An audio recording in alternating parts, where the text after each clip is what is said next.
Kyle here. Today I'll be reviewing set 75345, the 501st Clone Troopers Battle Pack, which released January 1st this year for €20 with 4 minifigures. Starting with the Clone Specialist, who reuses a lot of parts from the original 501st Battle Pack from 2020, such as the helmet printing, face printing, and leg printing, although with the addition of the iffy helmet holes, which affects all the minifigures in this set, so keep that in mind. The Macro Binocular is a new piece introduced this year, being a great representation of them in LEGO, although the lack of black printing on the front does make it look like a prototype piece or mold from the early 2000s. Torso print has the slightest change from the 2020 set, with yellow markings in the top left, and with the sniper from the 2020 Battle Pack. The 501st Officer similarly reuses a lot of prints from the 2020 Battle Pack, with the rangefinder piece in blue for the first time, plugged into the side of the helmet, which again is the same from the old Battle Pack, with the addition of helmet holes, which before I forgot to mention as well, all the minifigures in the set have the same face print, so I'm not going to bother showing you the rest of them. Torso print is the addition of a blue utility belt, which continues on the back. Leg print unfortunately has a printed comma instead of the comma piece from the original Clone Wars 2008 wave, and getting a pauldron, whether it be molded or fabric, would have been nice too. For an accessory, he also has a small blaster handgun. Lastly, you get two 501st Heavy Troopers from EA's Battlefront 2, which is great to see, and both these troopers are the same, so again, I'll be only showing one for this video. The helmet printing is brand new with extra lines added to the 501st helmet print. The visor piece is a recolor of the Commander Cody visor from last year's ATTE. Unfortunately, the torso has a printed pauldron instead of a pauldron piece, although the strap for the ammo looks pretty good. The back is a backpack using a printed 1x1 with the Republic logo attached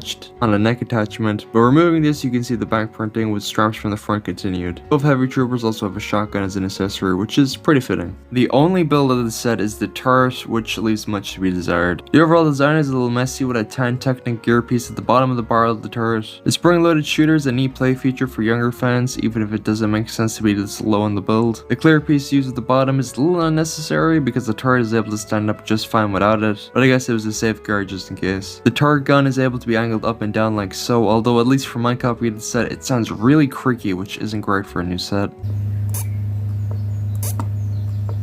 You also have a seat for a trooper on the side of the turret using the same connection from the old LEGO Marvel Mechs. The legs of the turret can be moved from side to side and the feet can be angled up and down with the use of a ratchet joint. Overall an okay little build, but not really acceptable for 20 bucks.